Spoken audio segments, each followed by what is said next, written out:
Welcome back, everybody, to another deep dive. We love to just get right into it. So today we're diving into Sweden in 2024. Sounds fun. Yeah, it's going to be interesting. So we've got these two sources, right? And one's like all about the controversial stuff that happened, Okay. and the other's all like celebrating all the positive stuff. Okay, so kind of a mixed bag, huh? Yeah, like for real, a total mixed bag. Yeah, Like okay. looking at two sides of the same coin. But that's what we're here for, right? To try to figure out what went down in Sweden in 2024. Absolutely. Should be fascinating. So let's start with the policies that were really controversial. Like right off the bat, we've got this snitch law thing. Yeah, I read about that. Intense. Right. It's officially called the reporting obligation for public officials. Basically, like doctors, teachers, librarians, anybody who works in the public sector, they have to report undocumented migrants to the authorities. Yeah, and that's caused a ton of backlash. Huge opposition to it. And understandably so, right? Right. Think about it. Like the ethical dilemma it creates. It's impossible. I know. Like, you're a doctor. You're supposed to care for everyone, but then the law's telling you have to report someone who might get denied health care. Exactly. It just completely erodes the trust in public services. Like, why would anyone feel safe confiding in a doctor or a teacher if they're afraid of being reported? That's a really good point.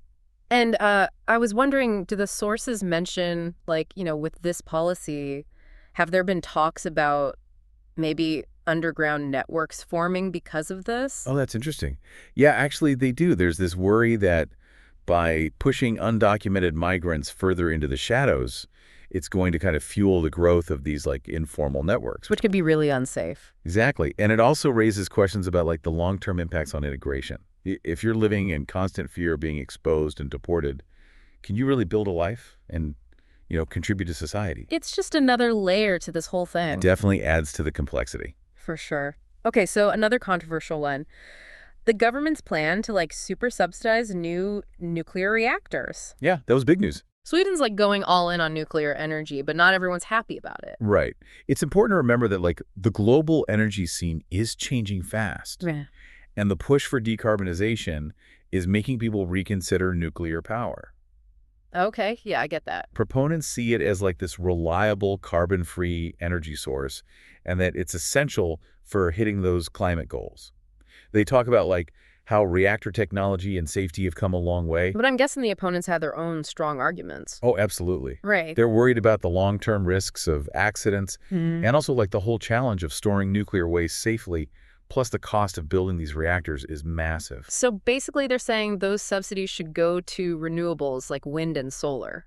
Exactly. They're pushing for a full transition to sustainable energy, It's interesting how Sweden's trying to balance this need to meet their climate goals with this huge decision about nuclear power. Yeah, and the sources point out that these subsidies could actually pull money away from renewable energy development. So it might hinder the growth of that whole sector. It's a valid concern. And it's being debated like crazy.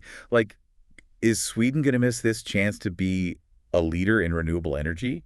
Missing out on all the good stuff that comes with it. Right. It's a tough choice. Balancing the risks of something we know about but is controversial versus the potential of something new. It's like a classic dilemma. Totally. Yeah. And the consequences are huge no matter what they choose. Okay, so let's get into this other thing.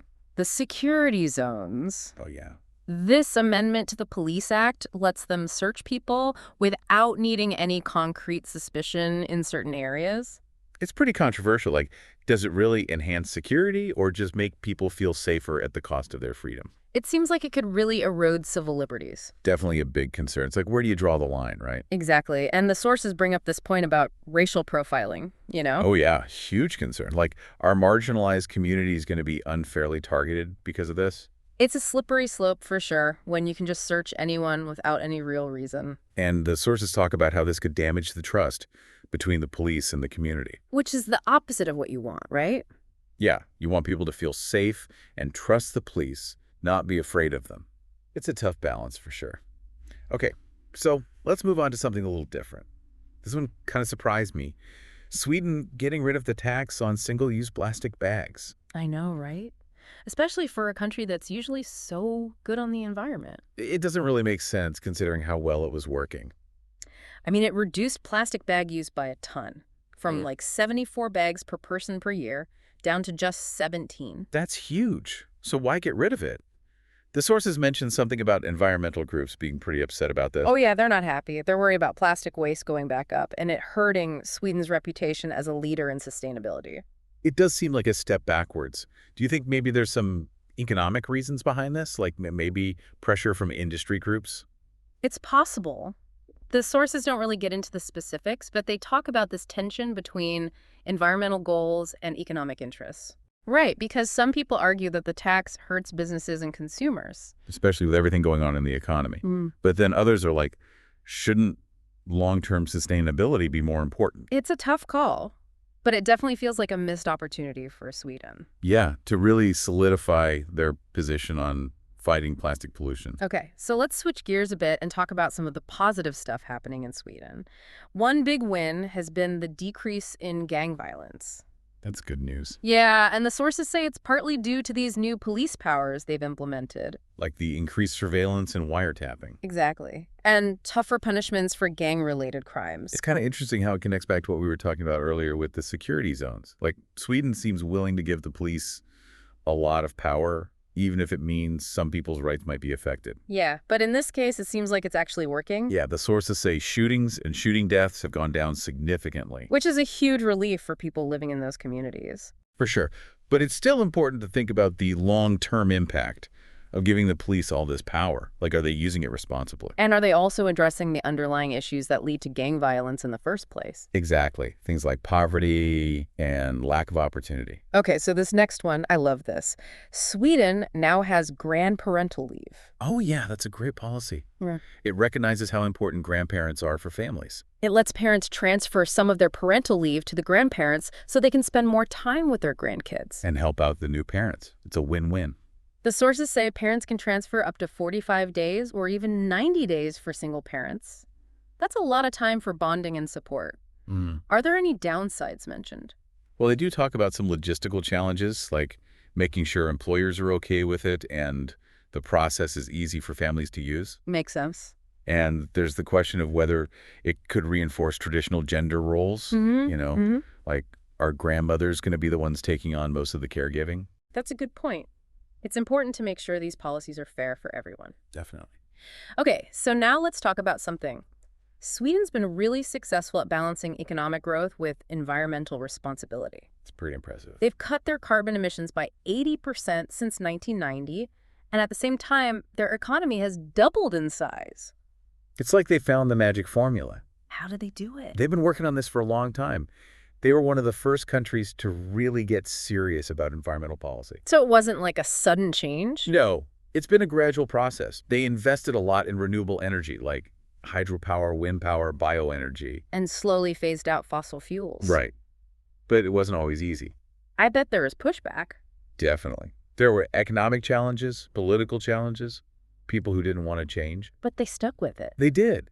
The government worked with industry leaders, scientists, environmental groups to find solutions that worked for everyone. It's a great example for other countries who are struggling with this balancing act. It shows that you can have a strong economy and a healthy environment. You don't have to choose one over the other. All right, let's lighten things up a bit and talk about the Olympics. Yeah, Sweden did great. 11 medals, including some amazing performances by Sarah Sjöström, the swimmer, and Armand Duplantis, the pole vaulter. They were incredible. And they won their first ever medals in beach volleyball and judo, too. That's awesome. It shows they've got talent in a lot of different sports. For sure. And the sources talk about this huge wave of national pride after the Olympics. Makes sense. Everyone loves to cheer for their country. It was a big moment for Sweden, like a shared accomplishment for the whole nation. Okay, so last but not least, we have to talk about ABBA. Legends. They were inducted into the Royal Order of Vasa by the king himself. That's a huge honor. It shows how much they've contributed to Swedish culture. Their music is everywhere still. I mean, what is it about ABBA that makes them so popular even after all these years? It's hard to say exactly. The music is just so catchy and timeless. And the lyrics are relatable, like about love and heartbreak and stuff that everyone goes through. And let's not forget the outfits. They were definitely something else. They knew how to put on a show. Yeah. And it's all part of their legacy. They're like a symbol of Sweden now. Totally. And this recognition from the king just solidifies that. Yeah, it's crazy how their music is like so connected to Sweden's image. It's like a perfect mix of traditional and modern. Yeah, totally. Wow, we've covered a lot today, haven't we? We have. 2024 was quite a year for Sweden. So many ups and downs. Controversial stuff, positive stuff, achievements. It's a lot to take in. It really shows you how complex things are. Like, no country or person for that matter is just one thing. Yeah, it's all about these contradictions. Sweden's got its challenges, but it's also making progress in so many areas. And I think that's the key takeaway. Even with all the debates and disagreements, there's this sense that they're trying to build a better future. Right, whether it's fighting gang violence or protecting the environment or supporting families, they're really putting in the effort. It's kind of inspiring to see. Like, they're not afraid to try new things, even if it means ruffling some feathers. Definitely makes you think about what other countries can learn from Sweden. Exactly. Both the good and the bad. That's what's so great about these deep dives. They make you see things from different angles. They challenge your assumptions and make you think about things in new ways. And Sweden this year, it's a perfect example of how progress isn't always straightforward. It's messy and complicated, and sometimes it feels like you're taking one step forward, two steps back. But the important thing is to keep moving forward. To keep striving for a better world. And I think that's the question we should leave our listeners with today. Like, what does progress mean to you? What are you willing to fight for? What compromises are you okay with? And how can you make a difference in your own community? Because these aren't just Swedish problems. They're global problems. Human problems. The more we understand how other people are tackling these issues, the better we'll be at facing our own challenges. So that's it for our deep dive into Sweden in 2024, a year of contrasts, challenges, and a whole lot of progress. Thanks for joining us, everyone. And until next time, keep exploring, keep questioning, and keep the conversation going.